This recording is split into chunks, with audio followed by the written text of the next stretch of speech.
Yes, very, very good answer. The biggest question that everybody obviously really wants to know is how do you deal with the downswings? I mean, how do you handle it? How many downswings have you been through? I mean, how do you make it? How do you, so basically, I mean, you can touch on, like, what is your whole attitude of, when you go on downswings, how it affects you personally, how it affects your family, and in your case, it would be your wife, Right. Anything you can touch on in that area. Well, basically, I mean, the best way to go through downswings is to have a ton of money. I mean, let's just be honest. If you're rolled for 25.50 but you play 5.10, you're gonna make it through downswings a lot easier than if you're playing 5.10 and you're rolled for 2.5, right? If you're playing 5.10 and you're rolled for 2.5, downswings are gonna be brutal. I mean, you're gonna end up standing on the ledge out at the Cosmopolitan and being like, thank God they don't have railings on this thing. You're gonna be thinking like, can I reach the Bellagio fountains, or can I not reach the Bellagio fountains? But let me. So, have you ever been in a situation like that where you wanted to stand on the ledge of Cosmopolitan and you reach the Bellagio fountains? I've talked about this a little before. When I first started playing poker, I had a really, really bad year just before party poker, and I wasn't a professional poker player yet per se. I mean, I don't know. I mean, how you would define me exactly. I always keep side income, and at that time, my side income was most of my income. I was still working a regular day job, but I ran so bad that at one point, but I still played a lot. I was what you would call a serious hobbyist.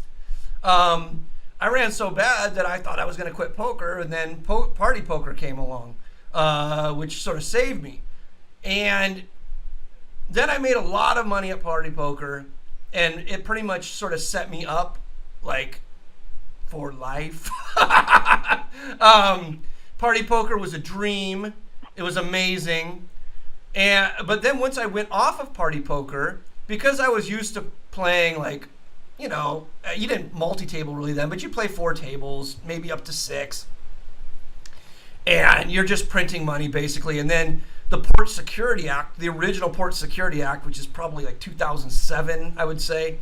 I can't remember the dates exactly. I've smoked a lot of cigars, drank a lot of booze. It shut down party poker. And then I went back to the casino. And about this time is when I basically started playing full time. I gave up my day job. So, I'm taking a puff of cigar.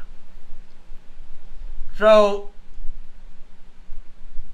my first year of playing full-time back in the casino, Sam Hack asked what my screen name was on Party. I had a million screen names on Party. You were allowed to change your screen name like every 90 days, I think, if I remember right. It might have been every 30 days.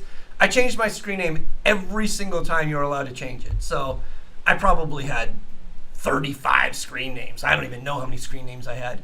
But anyway, if you're allowed to change, a little side note, if you're allowed to change your screen name on a poker site and you don't change your screen name, you're fucking insane.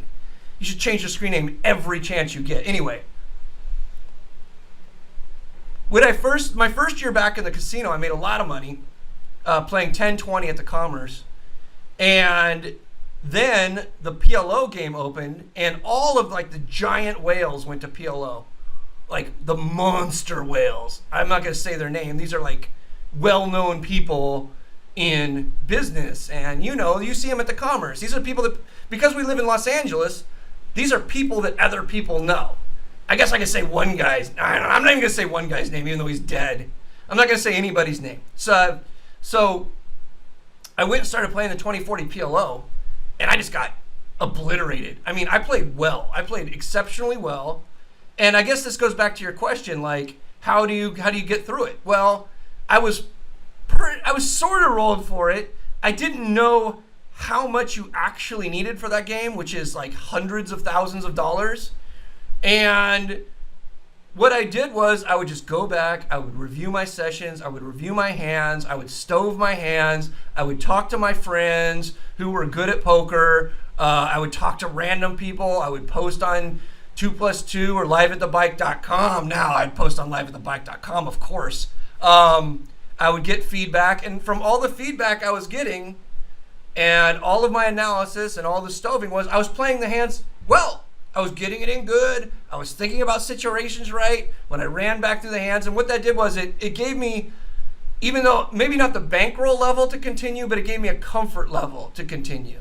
So at that point I decided, I really just needed to find a smaller PLO game, which is all about being a professional. You don't bang your head against the wall. When your bankroll goes down, you find a smaller game and you start back over. And that's what I did. I found a smaller PLO game at the Bicycle Casino, and then I just started destroying that game. And as an added benefit, I got paid to play in that game. So that's what I did on my second downswing. For those out there that are going through a downswing, keep your day job, move down in stakes, work your ass off on your study sessions, and always make sure you're in the best game in the house. That's my advice to you.